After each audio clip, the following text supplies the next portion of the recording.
Hi, today I will be interviewing my oldest child and daughter, Paige Cargioli, who also happens to have taken this training from me, and she is an EPTworks practitioner. So hi, Paige. Hi, Mom. If we can get past all the giggles, that would be great. So let's start out by asking Paige, when was your first EPT training?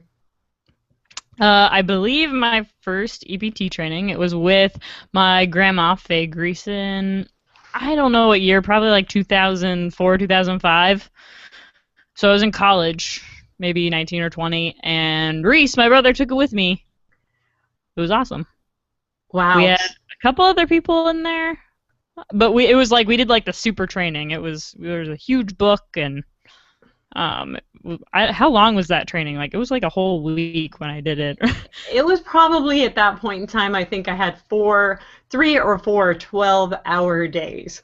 It was Mm. ridiculous. In the middle of the afternoon, we would lay down and take an hour meditation slash nap Yeah. to get through the material that we had to cover. That was prior to us figuring out that we really needed to do two or three 2-day classes that were a month apart so people could kind of digest something and come back in.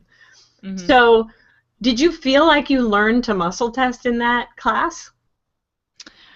It's kind of hard. I guess I want to say yes, but the thing is, I've grown up with you and Dad, so we were like you were muscle testing us all the time. And while it was a little bit intimidating to learn muscle testing, I mean, it wasn't. I don't know. It was just something I was used to, so it wasn't as big of a deal. And learning it was sort of like, oh, well, now it's time for me to learn muscle testing. Oh, nice. So, So I know that I invited you to take the class, you and Reese, if you wanted to, and you wanted to. So why did you decide? Like, what about EPT? Had you already decided you wanted to learn how to do this, or was it just the opportunity? I think I don't know. I think maybe I decided that I did want to learn it because like I said, you were practicing all the time on us.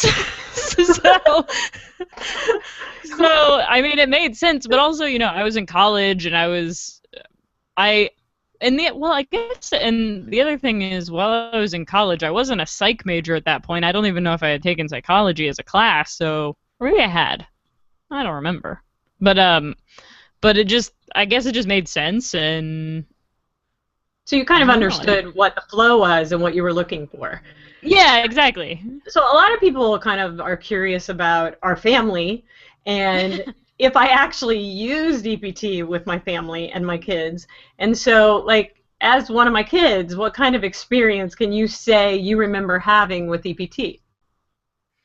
I mean, generally positive. Again, it's sort of weird trying to like look back, because like for instance, Will, he knows nothing but EPT, like because Will's 10 years younger than me, but I vaguely remember anything pre-EPT, because how old was I? Like maybe middle school or something when you started using it. I Yeah, mean, so maybe a little early. I mean, so maybe a little earlier, like 11 or maybe 10 or 11 when you started using it. So once you But it got, was like you were learning with us a little bit. yeah, yeah. So I will say I was definitely pioneering relationships in this family in ways that were not that never I never witnessed in my own birth family. Although my mother was one of the first people to learn this work from me, and she was the one who really hammered the book out of me, or I would have never even done that. Although I can say that I was not raised in a family where we could easily talk about the way we felt, or we were just all happy all the time. That's just the way it was. And so once you got to college, did it become apparent to you that other people didn't really understand that they didn't have to carry that stuff around and that you were a little different? Um, I think yes. I remember I mean, I was really perky in college and very optimistic about everyone sort of having the ability to really change. And I mean that sort of idea has developed. I was, you know, optimistic college student, but at the same time, like, I did witness a lot of, like, any sort of, like, little bits of practice that I might do even now, still just doing statements. It can immediately relieve some suffering to a point where most people are surprised. I mean, even you know, even now, you know, whether you have to go back or you just are doing statements for the current moment, even if you know that you'll feel it again later, you know, it's still incredibly handy. So how do you, I mean, tell us a little bit about your, you know, your educational background, what kind of degrees you got, and then what you're currently doing and where you may be using EPT currently. All right, so I went to Pepperdine University and I got my bachelor's in psychology, and I was a religion minor, and then I went to Boston College to get my master's degree in mental health counseling and in pastoral ministry, and specifically pastoral care and counseling, so more of a spiritual dimension to counseling. The two are like theology, pastoral care and counseling, and mental health counseling. They're in, like, two different worlds. And so presently I'm working in a middle school as a school counselor, but I also teach religion at the college level. Now, I've done lots of other things. I've done tech support. I've done... Thank goodness you've done tech support. It's very helpful. Yes, it is very helpful to your mother who knows nothing. So counseling is something you've actually had training and education in. So do you integrate that? Do you see it as something that becomes easily integrated into EPT when you actually do the process of emotional polarity technique? Or do you see these two things as totally separate? I definitely see it as something that can be integrated into counseling. I think the difference between what might be a traditional counseling and EPT is that I think with EPT you have to be totally open. You can't close down. Like, you have to kind of just go with the flow. You have to be open to anything that kind of pops up. Whereas in traditional counseling, it's more like you don't have to be ready for anything to pop up. And if it does pop up too soon, we can stop. We don't have to do anything. You know what I mean? Like, it's a little bit more guarded. Yeah, it's a little bit more guarded. It's a little bit slower. I mean, basically. So, I mean, as long as you're someone who I think is completely open, then doing, like, EPT statements and doing muscle testing and doing the whole, like, gamut, most people who are, as long as they're open to really just going after whatever the problem is, then it works. But for traditional counseling, it's a little bit slower. It's more, like you said, guarded. Just, you know, for so that a person can feel like they're more in control. Right. I see that. However, you know, even when I hear that, though, I always feel like a person is in control with EPT, although it can be very disarming when they come in and I know that they don't have to tell me something, but I can do, you know, muscle testing, reading their body and what the cues are giving, and, you know, that I can look at them and, you know, uncover something that happened to them that was really deep and dark when they were 5 years old, and they're kind of shocked that that can happen because they are in control, but how did she just find out that my dad molested me when I was 5 in, like, 3 seconds? So I do see what you're saying about that. That opportunity really doesn't exist in traditional counseling unless the person conscientiously or consciously makes a decision to hand over that information from the start. And some of them do, I think. Yeah. Yeah. So well, and it's, what was I gonna say? It's like what was I gonna say? I had a good point. I lost it. It'll come back. It'll come back, yeah. So, and, you know, we were talking about how somebody in traditional counseling, they have the opportunity to put on the table what they themselves have decided Yeah, It's important. that's what I was gonna that's what I was gonna say is, you know, you come in and you say I have a kid, like in school counseling, a kid might come in and say I have this problem, this kid is bothering me. He makes and the kid knows it's not that big of a deal. It shouldn't bother them as much as it does. And you know, you can use EPT or you can use traditional counseling to sort of deal with that thing in the moment. And then that makes sense to most people. This thing is bothering me. I go to counseling for this thing that's right in front of my face. But as soon as you say, well, maybe there's something behind that thing, that's when people, even in traditional counseling, can get weirded out, you know? Like, maybe something like this happened before, maybe. Like, you think it makes sense. And I try to explain that to people, like, there's usually something before this, and those are the things you need to clean out in order to deal with this now. But you can deal with this now too. It's just you're going to have it again. Right, So. and that's kind of one of the beauties of EPT, where you can, instead of trying to depend on this person to remember when's the last time in your life that you were belittled by a family member and felt like a 5-year-old. Like, Yeah. when do you think that happened? And they might tell you, well, it happened my whole life. What does that have to do with feeling belittled by my boss and hating my job? But, you know, with EPT, it's kind of amazing that you can, you know, laser focus right in on when did this happen again, and where's the file on when this happened before, so that we can, like, say, here, this is what we want to look at. And then when we're done looking at this, we'll come back to what's presently happening and seeing if that feels a little better. Yeah, exactly. Yeah. So, how do you describe EPT when you do it with, I know you do it with a lot of children right now, so how do you describe it? I usually just describe, I always tell kids, I'm here to help. I believe in you. I think that we can make this feel better. And it's like just the fact that I say that and then they believe that. And then, you know, I might do some muscle testing. I might not. I might just do a few statements. I will say, I'll just do it. And then if they had, you know, what is it, subjective units of distress and it goes down, it's like, well, all right, well, see you later. You know, head on back to class, kid. Yeah, exactly.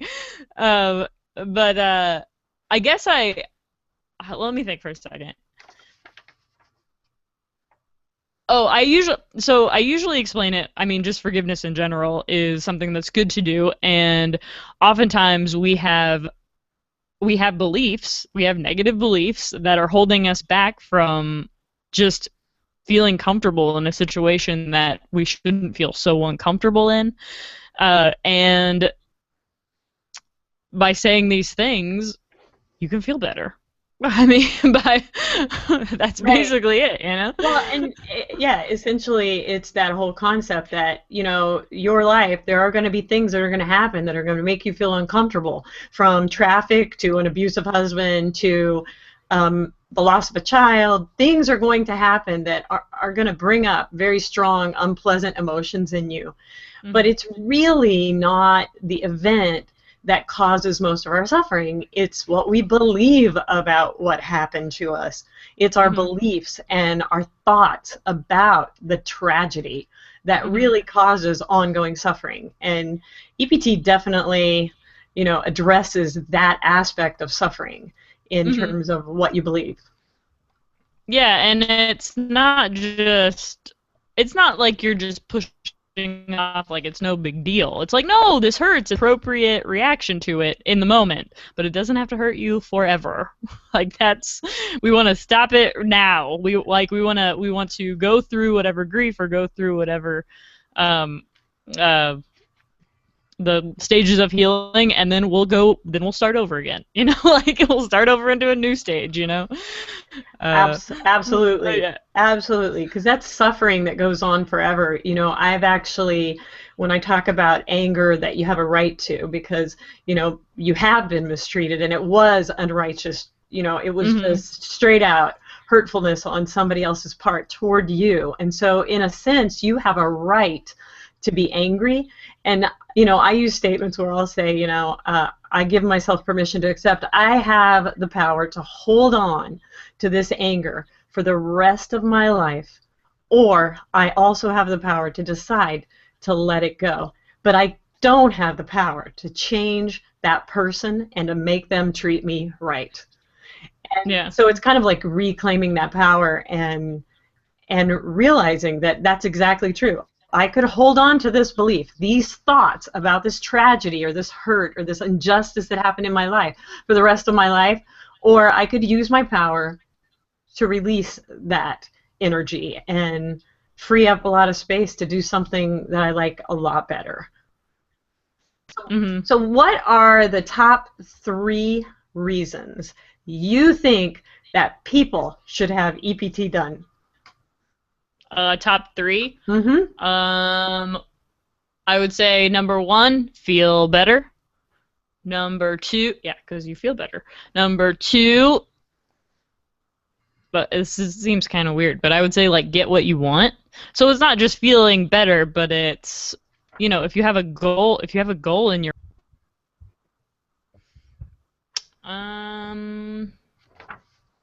I was trying to think about this one, or I had thought a little bit about it. Let me think. I don't know why it was popping up in my head. I was thinking about 2 times we did like family constellations with the Greysons, and I remember the time that I played Wayne, and then I remember the time Eric Hamilton played Wayne.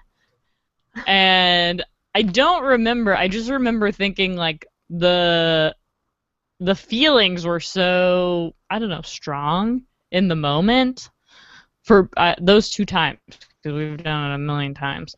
But I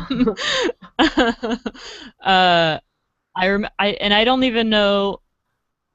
I don't know why it's such a strong memory. Maybe it could have been some healing that happened in me or in Eric or at that time, and we were probably young. I was probably a teenager, and maybe in college the second time. Well, and I mean, for those people who don't really know exactly what you're talking about, Wayne Greason is my brother, and we had in our family a pretty devastating separation in a family that had always done a lot of things together, and so my response to that separation, which was devastating to me, but I'm wondering if the reason it was so impressive to you, Paige, is because you had underestimated the depth of pain you might have been experiencing because of this separation of Uncle Wayne. Mm-hmm. And in these constellations, we were always seeking to, reconnect the love in the family, even though my brother wasn't a part of that experience and certainly didn't seem to be all that interested in it. I mean, he basically wasn't talking to any of us. And so that's what kind of makes me wonder if the healing that you experienced in those constellations may have been your own reconciliation with your Uncle Wayne that you didn't realize had been broken off when he basically threw me and Linda out of the family. Yeah. Yeah, that might be. I just remember those ones being particularly powerful for whatever reason. Well, and I think what's, for me to hear that now is kind of amazing because I was most concerned. I mean, I was concerned with the whole family because when this kind of a breaking occurs, if you don't heal it, there's bound to be a repeat of it in the family. And I thought, I don't want my kids to have a separation among themselves. And so to hear you say that was really profound to you makes me feel really good about having included you in those constellations without really realizing the depth of separation that, generations who may not be attuned to what's going on, like, for example, that generation may not have been attuned to what was separating between me and my brother and my sisters, what was going on, the pain that we were experiencing, but it was affecting them, and quite possibly what Paige was experiencing was the reconciliation of that tearing that also affected her, even though people don't want to say that it would be affected in subsequent generations. So that's pretty amazing. That's amazing to hear you say that. So let's see. Tell me about your family, your current family that, you're married now and my dog. Yeah. Wait, well, my husband is Dr. Stephen Noki, but he's not a MD doctor. He's a PhD doctor. He teaches religion. And Panda, my dog. Yay. That's awesome. And you live in Florida, around the Tampa Bay area. Yeah. So specifically what town? Wesley Chapel is where I live. It's about 20 minutes away from Tampa, maybe 30 minutes from downtown. That's great. So the other thing is, I know that you have a website with your, that you built to do private EPT sessions, even though it has turned out that you're doing this with children in a private school environment as a counselor, which I am thrilled to know, because it's kind of amazing that you could be in there and doing this type of work. But if you could give us your, your website so people could check it out. I am on the internet a lot, and so I have a website. There's betterlifehealing.com, so betterlifehealing.com. I have a blog. It's asceticpage.wordpress.com, and I have a podcast called womenandpreaching.com. So, and I am on Twitter and Instagram and Pinterest. I do lots of recipes on Pinterest. That sounds good. Okay, I have one last question. If there was somebody who was thinking about taking the EPT training, EPT core training, or even just doing EPT, they're considering it, what would you say to them to help them decide this would be a good thing for them to do? What would I say to them to help them decide? Yeah. If they were like on the fence? Yeah. I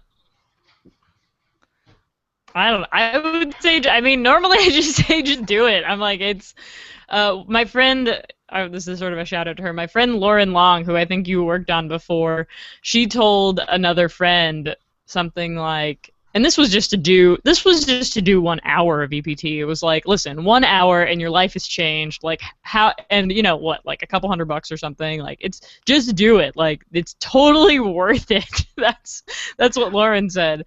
And I guess that would be the same sort of thing for the class. It would be, a couple days or a few trainings. Your life has changed. It's totally worth it. That is fantastic. Thank you so much, Paige. I love you. I miss you, and thank you for being on this call with me and telling me the ways of Google Hangouts. Yeah, you're welcome for fixing Google Hangouts for you. All right. I love you. Bye. I love you. Bye-bye.